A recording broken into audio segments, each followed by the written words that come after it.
Is there a correlation between dryness and contact lens dropout? How do you solve that problem? How do you communicate with your patient? What instruments are you using in your practice? How are you helping that patient live their best life and take it to the next level? On today's podcast, we have some eye care experts on grand rounds, and it's going down. Let's go. This is a Defocus Media production. Audio Jungle. What's up, everyone? It's your favorite optometrist, Dr. Daryl Glover. And I'm Dr. Jennifer Lyerly, resident optometry nerd. And welcome to Defocus Media, optometry's #1 podcast, where we discuss the hottest topics, latest technology, eyewear, practice management, and more. So sit back, relax, and defocus.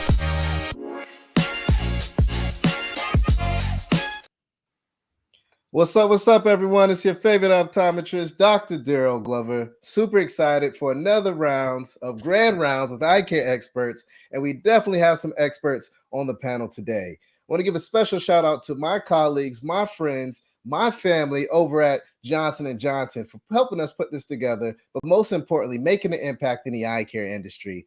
And today we have the one and only, the famous Dr. Erin along with us today, narrating this entire conversation. How are you doing today, Dr. Erin?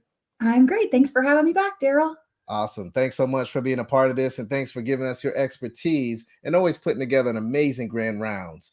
And today we have another guest that's going to be a part of this. Well, we have two guests. We're so lucky, right? But next up is Dr. Gaby. Dr. Gaby, how are you doing today? I'm doing great, but you know what? I thought I was the famous, your favorite optometrist. And here I am, and now I hear that it's you. And I thought it was me this whole time. Well, you know what? You've always been my favorite, so no worries at all. I'm just kidding. I'm so glad to be here. Thanks for having me, Daryl. Yeah, no doubt. And for those that may not be familiar with your amazing brand and all the great things you do in eye care, if you don't mind maybe sharing a little bit about your background, because you're new to Grand Rounds. So we'd love to get to learn a little bit more about yourself, if you don't mind. Yeah, so in 2014, I graduated from Nova, and I started in private practice pretty much right after I graduated. So I've been at the practice for about 10 years. It's called the Eye Center in Pembroke Pines, Florida. And I work with 5 other optometrists. So we are a very big private practice in South Florida, and we cater to all different types of patients. We have a lot of dry eye equipment. We used to test out contact lenses before they even came out on the market. Nice. And we also do myopia control, vision therapy. We see athletes also, and we check their eyes to make sure that they're able to do their job out on the fields. But we do a little bit of everything, and I'm so glad to be here with you guys today and talk to you guys about contact lenses and dropout and dry eye. Hey, we're super excited to have you. And that's an amazing background, amazing setup. You get all the bells and whistles, you get all the athletes, and you're in South Florida. I mean, You get the best patient base and you get the best weather. It doesn't get any better than that, right? So true. Born and raised. I never want to live anywhere else. You haven't been to North Carolina yet, so that's why you say that. But True. Moving on to our student optometrist. Super excited to have Nicole Nuha here today. How are you doing today, Nicole? I'm doing great. Thanks for asking. Excited to be here. So excited to have you. We always love to have a student on the podcast, on the Grand Rounds, because you're the future of eye care. And it's very important to make sure that we collaborate, that we mentor each other. Keep in mind, it's bi-directional. We're learning from you. You're learning from us. That's the only way that we can push this profession forward. So if you don't mind, maybe giving a little bit of a background of maybe where you're from and what school you go to as well. Sure. So I'm originally from Las Vegas, Nevada, but I go to school at Southern California College of Optometry down in Fullerton. So it's a little bit of a change for me coming down to SoCal, but it's been great so far. I love it. Well, thanks so much for being on the show. Okay, friends and family, it's time to kick it off. Don't forget, watch the entire Grand Rounds. We are going to give away 3 $100 Amazon gift cards at the end. So let's go ahead and get this party started. Myself and Dr. Gaby are going to jump off, and we're going to have Dr. Erin and Nicole socialize an amazing case, and we'll build from there. We'll see you guys shortly. All right. Thanks, Daryl. All right, Nicole, it's just you and me for a little bit. So we're going to jump right into this case. First of all, as Daryl said, we want to thank our sponsors, Johnson & Johnson, for helping us get this podcast on the air tonight. So thanks for all of J&J's support. As Daryl mentioned, today we're going to talk about contact lens dropout and dryness, and talk about if they're related and how we can deal with both to make our patients more comfortable and let them be in lenses longer. So, okay, so here's our patient. We have a 26-year-old Caucasian female, and she's coming in saying, my eyes are uncomfortable all the time. I really want to wear contact lenses, which I would expect for a 26-year-old, right? But she's saying her eyes are constantly feeling dry and itchy. And specifically, she's had a lot of trouble with her lids in the last few months. They're crusty, they're irritated, they're kind of red and inflamed. And really annoyingly, she keeps getting these recurrent styes. So lumps, bumps, kind of red spots, irritated spots in her eyelids. She has worn contact lenses in the past, but she stopped wearing them about a year ago just because her eyes were so irritated. And she also notes that she has used Accutane in the past, that she finished a course of it like a year or two ago. So when we look at her visual data, we can see that with her habitual spectacles, she's pretty well corrected. And then we do a manifest refraction and see, she's just got a little bit of myopia, nothing crazy, but you do find when you get her behind the 4-opter that she's not an easy 20/20 to get there, that things are kind of fluctuating, that you're kind of having to show her things a couple times. She kind of spins you around on the axis wheel a little bit. So you kind of see that surface might not be super stable. And sure enough, when you look at the anterior segment, I'll kind of start from the bottom here, actually. She does have sort of an unstable tear film. That tear breakup time is really inconsistent. And even when we look at the values, they're not very high. She's got some SPK, and really specifically, you see her lids just look not great, especially for a 26-year-old. You're seeing a lot of scalloping, telangiectasia kind of throughout. The meibomian glands are all capped, and any meibum you can press out of there is pretty cloudy. And you're kind of surprised, actually, because you're like, wow, this is a young, otherwise healthy young woman, but her lids look like they've been through something. So this is kind of just an example of some just kind of mild staining that you're seeing kind of inferiorly on the cornea. And you see your lids, so you decide to do meibography.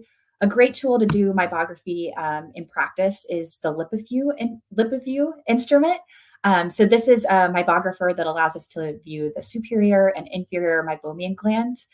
And what's really interesting about this patient, when we talk about meibomian gland disease, especially in like older patients, we often talk about things like atrophy and tortuosity. This is a younger patient. You can see she has these sort of spots of atrophy, maybe potentially where she's had some of those recurrent styes in both of her left and right eyes. We can see some of the glands that are there look pretty robust, but some of them look like, they've seen better days. So based on all of that information I just presented to you, what would you say? She came in complaining of irritation. She wants to wear contact lenses, but what would you say her primary diagnosis is? Yeah, so looking at everything, we see that this patient comes in and she has both symptoms of dryness and also signs.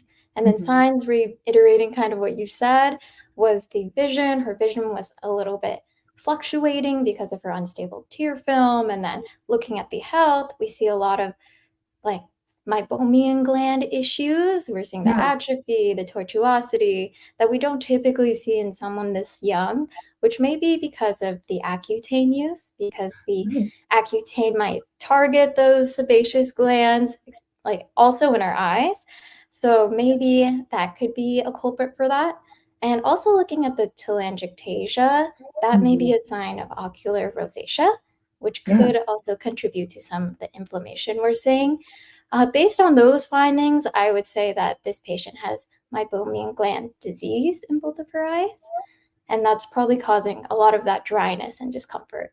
Yeah, you're totally spot on. That's a great catch with the Accutane use, especially in this population. That is something that we might see a little bit more frequently, and it's so important to remember that what Accutane might be targeting is also what makes our eyes comfortable. Our meibomian glands are a similar type of gland. So that's a really great point. So yeah, it's MGD is her problem. She has a lot, she could stand to have a lot of improvement in her lid health and her meibomian gland health for sure. And what's really important to point out here is that meibomian gland disease in this case has caused her to drop out of her contact lenses, right? Mhm. The sequela of the poor meibomian gland health has made her unable to wear contacts. It's giving her these recurrent styes, which are so annoying from like a cosmetic standpoint and from a comfort standpoint, but it's also Definitely. impacting her vision as well. And I feel like vision is sometimes overlooked when it comes to, how dry eye or meibomian gland disease can impact sort of our quality of life. Here's another question. Do you think she is able to wear contact lenses? Do you think we can get her into something that would allow her to have comfortable contact lens wear? I think eventually, yes.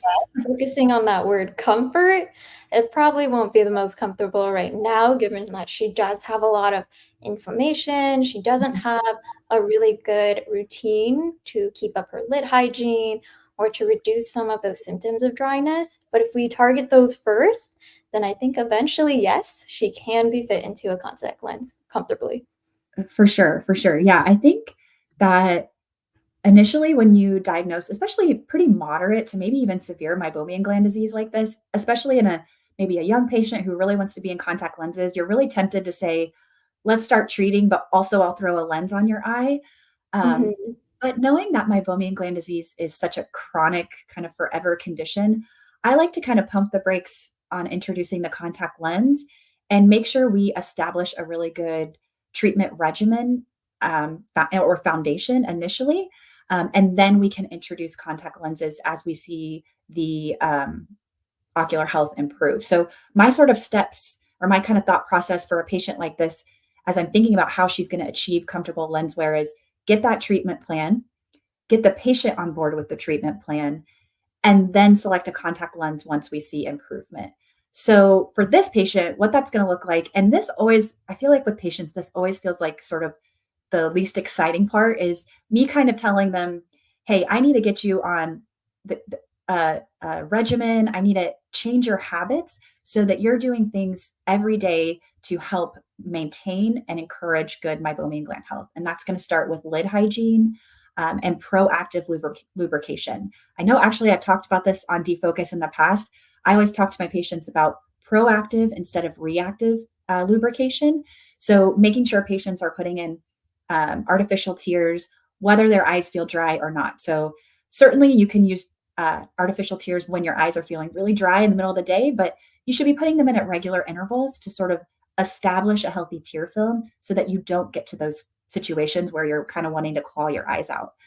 Education is super, super important at this stage because these patients are going to be using these treatment regimens, these easy at home things forever. This is meibomian gland disease doesn't really go away. We just sort of sort of keep it at bay and prevent progression.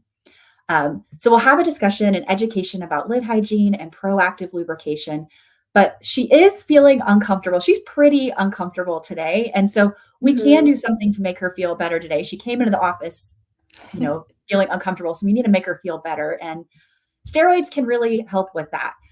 So I can use medications to eliminate inflammation that's on the eye. Regardless of what type of dry eye a patient has, whether it's meibomian gland disease or aqueous deficiency or any combination of the two, inflammation is involved. And so if we use a steroid sort of in these early stages to help alleviate symptoms, to kind of wash out inflammatory factors that are on the surface of the eye, we're going to help any other treatments that we employ in the future have a better chance of taking effect and being efficacious. So there's different things or strategies you could use with a steroid here.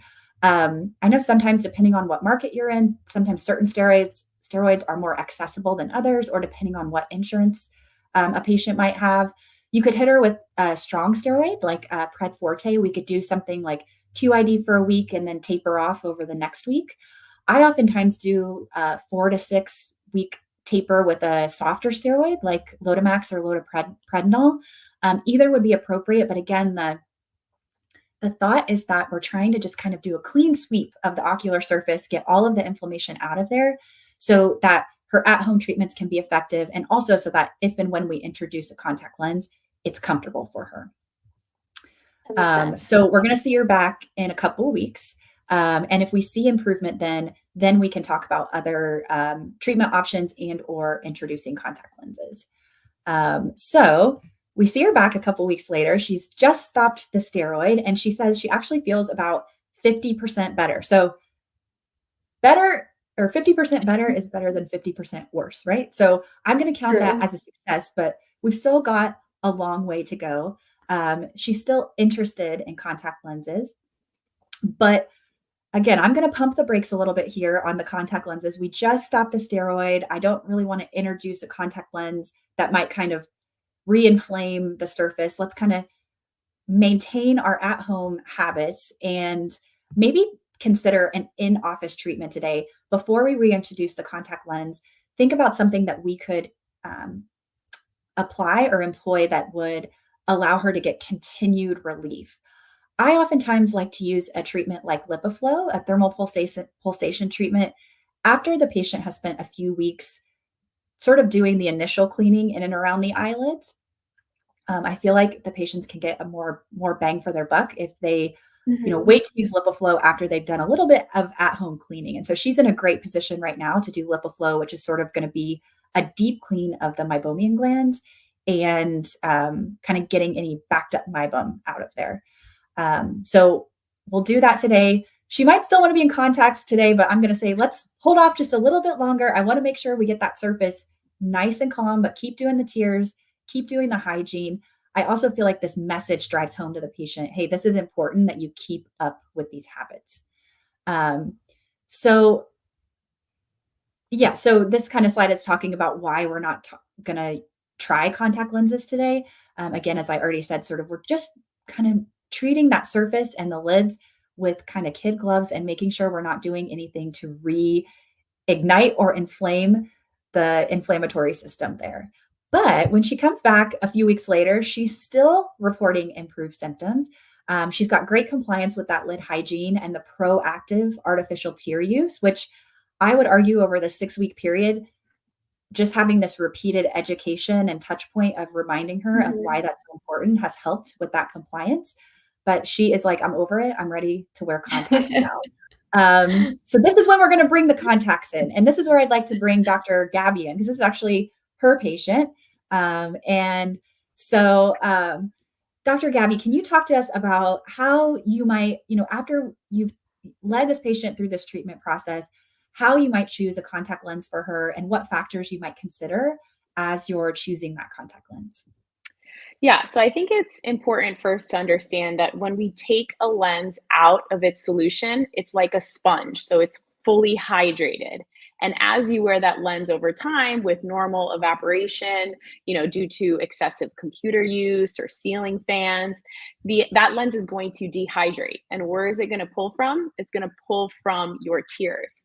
So it's super important, like you guys had mentioned, to make sure that we treat the dry eye first, prior than just, fitting that person into just a contact lens that could possibly be okay, but not 100, because we know that the most common dropout for contacts is dry eye or discomfort. So the interaction between a contact lens and the ocular surface can have several ramifications. That contact lens disrupts that natural tear film dynamic. And what it does is it creates like a pre-lens and a post-lens tear film. So that partitioning of the tear film can result in an unstable pre-lens tear film, which reduces the lipid layer and tear film and then evaporation all over the place. So when I go to choose a contact lens for my patients who have irritation, dry eye, maybe they have some sort of systemic disorder, inflammatory disorder that predisposes them to dry eye, I always choose a daily disposable. And actually, I'm so proud to say that 90% of my patients wear dailies. So Awesome. It's not just my dry eye patients. It's really what most patients are wearing, because most of us have some sort of irritation on the surface of the eye. And we know as optometrists that a daily lens is going to be more comfortable, it's lighter, it's thinner. It's really going to be the best option for our patients. The next thing that I do is I choose a silicone hydrogel, we know that silicone is resistant to moisture loss. So these lenses tend to stay more moist over time, and they also deliver more oxygen to the cornea. And also there's certain contact lenses, like my favorite one currently is One Day Oasis Max. It has a certain wetting agent called PVP. And the way that this lens was designed was that the PVP is more dispersed throughout the lens and on the surface of the lens. So it basically helps retain the moisture of itself. So it's not sucking out the tear film of the patient. And lastly, what I consider too is the coefficient of friction, which is something that we don't always talk about when it comes to contacts. It's also known as lubricity. So this is how lubricious is the surface of the contact lens. And if it's lower, it's going to help give that like silky, smooth feeling. Because if we have excess friction with the contact lens, it's going to lead to contact lens intolerance and discomfort. I love the word lubricious. That's great. Way to drop that in there. I love that. Yeah, such a good point to kind of be familiar with the sort of hydration systems or wetting systems that are associated with the lenses that you are suggesting to your patients. I think it's easy for us to, maybe our rep will come into the office and we're busy and they start saying what's special about their lenses and you're kind of like, well, yeah, whatever. I like this one in my eyes. But it is so important to listen to that and kind of digest what that means for your specific patients and how that might impact their vision and comfort with the lenses. And so I love how you described the sort of wetting system and lubrication system in Max, because it's important for you to know that. And Right. also it's so important to be able to tell your patient, hey, this is why I chose this lens for you. Especially in a world where our patients can go online and get who knows what off the internet. It puts so much value in them coming to you each year when they're having problems, for you to say, hey, I'm picking this lens for you because it has this, and this is going to serve you well. So I think that's such a great point. Yeah, that's very true. You know, every contact lens wearer needs to be managed individually. So it's really important for us to assess their needs, their motivation for wanting to wear contact lenses, and their ocular and systemic health, because it's really important that we need to be able to concurrently manage their dry eye as you know, so that they can continue to wear their contact lenses. Because if not, eventually that patient is going to drop out. And we know that patients who wear contacts are more compliant with their eye exams. So they're going to be the ones who come back to us year after year versus patients who just wear glasses. And I think if you lead with the best contact lenses out there that are going to be the most comfortable, you're going to get more referrals to your office as well, because that patient is going to go to their family member or their friend and they're going to say, hey, Dr. Olivares fit me in this amazing lens. Like, you can wear contacts too, because you don't understand how many people I see at my gym wearing glasses at CrossFit. And I'm like, this is embarrassing. You're not to wear those glasses during this gym class. Come to me and I will guarantee I'll fit you in a comfortable lens. And most of the time they say, I can't wear contacts. They're not comfortable. And it's because they just haven't tried what's best and the newest technology that's out there. Yeah, that's such a good point. And like you said, if they drop out from a practice standpoint, you're never going to see them again. But like with a patient like this, she's 26. If she comes to me and I manage not only her dry eye, but then also I'm her contact lens prescriber, she's a patient for life, and she's going to bring in friends and family. And when you think of it solely from a practice building standpoint, that's so impactful.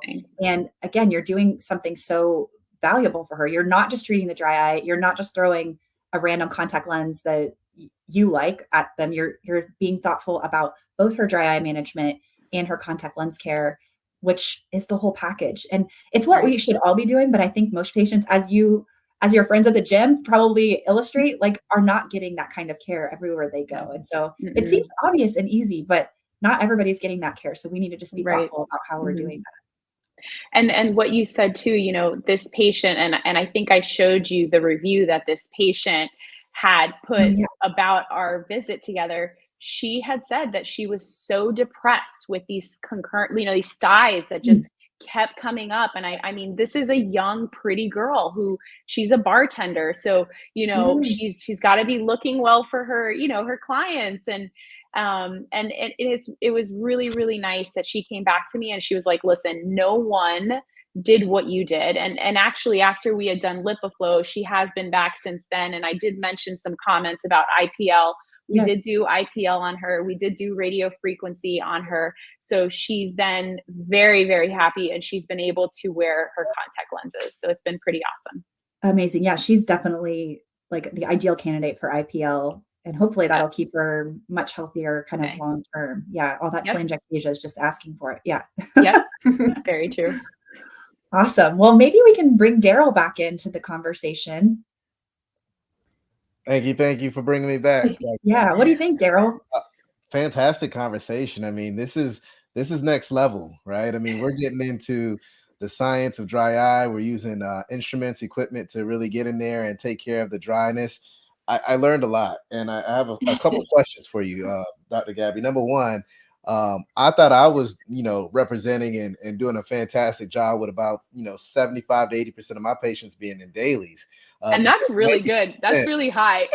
That's really good. Is amazing though, right? I mean, that's like 9 out of 10 patients walking through your door that are being fit with dailies.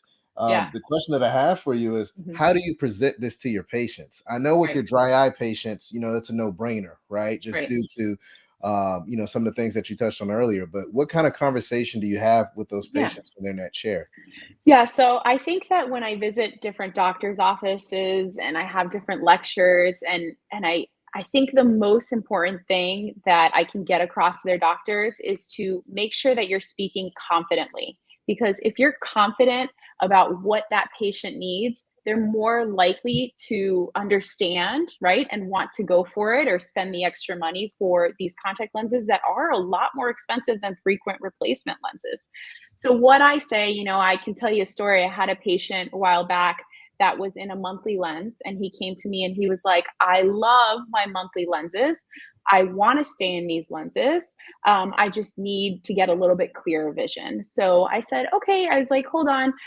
There's a new lens that recently came out on the market. It's very comfortable. It's lighter. It's thinner. It'll deliver more oxygen to your eye.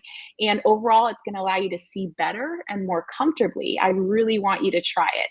And he was open-minded and he was like, sure, let's try it. So at our practice, we always have patients back for a 1-week follow-up so we can make sure that they're not buying their contacts online or they're not calling us for their prescription. So that visit that is supposedly a follow-up, goes from a non-paying visit to that's when we sell them the year supply of contacts. So when he came back for his 1-week follow-up, he was wearing his monthly lenses. And I was like, oh no, he didn't like his dailies, right? I failed. But he sat in my chair and he was like, I'm wearing my monthlies because I want you to try to tweak these, but those dailies were great. I mean, I tested myself like this. And, we hate when our multifocal patients do that. Yeah. And he was like, I just loved it. I saw great at all distances. So I tried to do an over refraction on him and I was like, not able to get him better at all. He was seeing the exact same. And I said, sir, you're comparing, 20-year-old technology to something that's brand new. You can't compare the two, So I just think it's really how you speak to the patient because they're there for your expertise. I see this all the time. Doctors saying, oh, would you like a monthly lens, a 2-week or a daily? Take your pick. That's not the way you do it. When you go to a cardiologist and they're prescribing a medication for you, they're not saying, hey, do you want this medication that can maybe prevent a stroke? Or do you want this better medication that will definitely prevent your stroke? So it's just like, I really think it's how we talk to our patients. And we also, as optometrists, we don't want to seem salesy because obviously we're always, there for our patients' best interests and healthcare, it all comes first, So I think it's hard too, because in school, we don't really learn how to really prescribe from the chair and how to recommend products sometimes to our patients. Yeah, I love that. And the thing that I really love is confidence, confidence, confidence. And, there are new graduates, there are students that's listening to this Grand Rounds event that we're having today. And the best way to build confidence is number one, try the product, right? Try the lens. See what it feels like, get that confidence, be able to talk about it firsthand, then also create ambassadors in your office. If you have team members, your front desk, your eyewear consultant, your technician, make sure they're wearing the contact lens. Let them try it out because they're going to talk about that lens more. So the more ambassadors that you can have, the more knowledge that you can have, the more you listen to grand rounds. When you go into that exam lane and you prescribe from the chair, you're prescribing the best solution for that patient, and you're going to be confident about it because you have all the knowledge and the team around you to support you. So I think that's a great call out, Dr. Gaby, that you have to have confidence. Never go into that exam room being unsure about something. If you are unsure, step out the exam lane, go look up something, phone a friend, do something, but never show that you don't have confidence in front of that patient. They do not know what you do not know, right? But at least if you don't have an answer, go outside of the room, figure it out, contact a colleague, a mentor, phone a friend, whoever it may be. That way you can go back in there with a big smile and be forever confident, because that's a major deal there. I appreciate that. Now, Thank you, Daryl. I had another question for you. This is a big deal, and especially for students because they're not used to this. When you have a patient come in and you see that they have dry eyes, you see that they have meibomian gland dysfunction, how do you pivot that conversation in the exam room that, okay, this is no longer a comprehensive eye exam. This is a medical office visit. What kind of dialogue takes place in that exam lane, or what kind of dialogue takes place before the patient even walks into the office? Because I feel like that's one of the things that the students will get kind of hung up on and not know what to do and try to do everything all at that exam. So what do you typically do in those situations? Well, I think it's important to have good front desk, right? Because they will take the calls and make the appointments. So they should be the ones to screen those patients and decide if they're going to be using their medical insurance for a medical office visit, or if they're going to be using their vision insurance for a vision exam. But there are some patients that kind of fall through the cracks. And I just sit the patient down and it's weird because no one's ever said to me before, hey, wait, why, this isn't a comprehensive exam, you're doing a medical exam. I think that they know why they're there, and if it's for flashing lights and floaters, I'm very much able to just change the exam to a medical visit because that is why they're there. But I've never had someone get upset at the fact that we couldn't do a comprehensive eye exam because I wanted to first, nail down their chief complaint, which could be a medical complaint. Right. And I think you nailed it. You hit the nail on the head. I mean, it's all about that front desk, right? If they're able to filter those out and collect the medical insurance at the top of the visit, that makes a game-changing visit for you, right? Because you don't want to be that doctor in that exam lane that has to explain all of that stuff. And that's why it's important to invest in your team, work with your team. If you're a doctor, you're not too big to go up to the front desk and see what they do. Learn everything that they do. Know that patient journey, because it's only going to help you better or make you stronger in that exam lane when you're, prescribing the solutions and having that conversation and trying to put all the pieces together for the patient. So that's a great call out.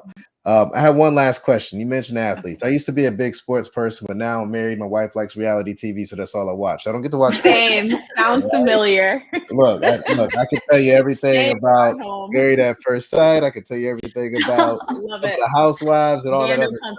Right? It's a hot mess of a household. That's all I can say.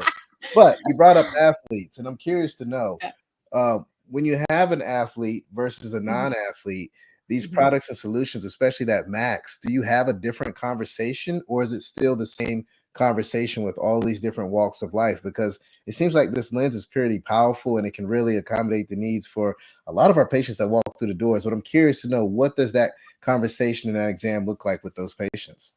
Yeah, so I love that question, because no matter who steps in through that door, I don't judge them on what shoes they're wearing, what purse they're carrying. I will fit anyone and everyone in the latest technology, right?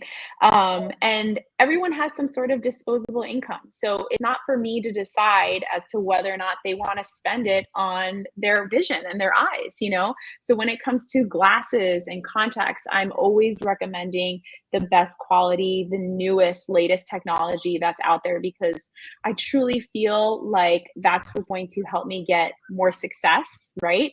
And more referrals to the practice. And let's say the patient comes back for their 1 week follow-up and they're like, listen, the lenses that you fit me in, they're amazing. I love them, but unfortunately, I just can't afford it this year. it's the seed that I have planted, because there have been many times where that patient comes back in a year and they're like, remember those contact lenses that you fit me in? I am ready to wear those contacts this year. So, we're constantly upgrading our phones and our computers and our technology. So the eyes should be no different. Your patient is coming in and spending money on a contact lens fitting every single year. Make it worth it to them. I can't stand when doctors are like, if it ain't broke, don't fix it. It shouldn't be the case. I know. It's really important that we show our patients that there are possibly better, contacts or better lenses out there for them. So I'm constantly upgrading and changing my patients and allowing them to try the latest products. I love it. And the only person that I tell if it's not broken, don't fix it is my wife. Everyone else, just go ahead and fix it and get it rolling, Yeah, makes sense. So, Nicole, you're the student on the call. I mean, how's this conversation been? Has this really helped, you elevate in that exam room? Do you feel like you've gotten some tips and some pearls to really take it to the next level tomorrow when you jump into the exam lane? Oh, definitely. I feel like it's great to hear how we not sell contacts, but how we offer like the greatest technology to our patients. Even though it's expensive, it's worth it so they can have like a better quality of life. And I really like that kind of aspect that we're able to help patients see better and also live more comfortably. I love it. I love it. Love it. Dr. Erin, any last comments or tips before we jump into the gift cards? No, you guys covered it. I really liked hearing all of Dr. Gaby's kind of pearls and experiences. So that was awesome. Thank you. Awesome. And Dr. Gaby, any last words before we jump into the raffle? We're good. Thanks so much for having me, guys. Yeah, for sure. So let's go ahead and name the winners. All right. So we have first up, Marion Malig is one winner. Number 2 is Molly Hughes. And number 3 is Avia Dolberry. So those are the 3 winners. You will get an email from my team tomorrow with the Amazon gift card. Thank you so much for tuning in. We have another event coming soon, May 13th. It'll be the last one for this series. Again, I want to thank Johnson & Johnson Vision for really holding us down and making the magic happen. Again, it's very important to partner with folks that want to take care of the profession, to partner with folks that really have the cutting edge technology to help accommodate your patient's lifestyle needs, but most importantly, to have healthy eyes. And when it comes to that, Johnson & Johnson has really done that. Super excited. Dr. Gaby, you dropped a lot of gems on us. For everyone out there, we just want to say that it's important to make sure that you always stay confident. Want to make sure that it's always important to offer the latest and greatest technology. And most importantly, make sure that you take care of your patients and give them what they need. They're coming to you because you're the expert. And if you don't act like the expert, you're going to lose the patient for life. But most importantly, you're going to lose the patient to eye care. And we always want to represent and make sure that our patients have all the right tools and resources to be successful. Until next time, stay healthy, stay positive, and stay blessed. Peace. All right, colleagues, and it's a wrap. Thank you dearly for hanging out with the D-Focus Media team. We hope truly something resonated with you. And if it did, be sure to give us 5 stars and make sure you follow us on all social media platforms: Facebook, Instagram, Twitter, LinkedIn, you named it. And our handle is at D-Focus Media on all platforms. And until next time, be sure to keep it 2020, and we look forward to seeing you on the next episode.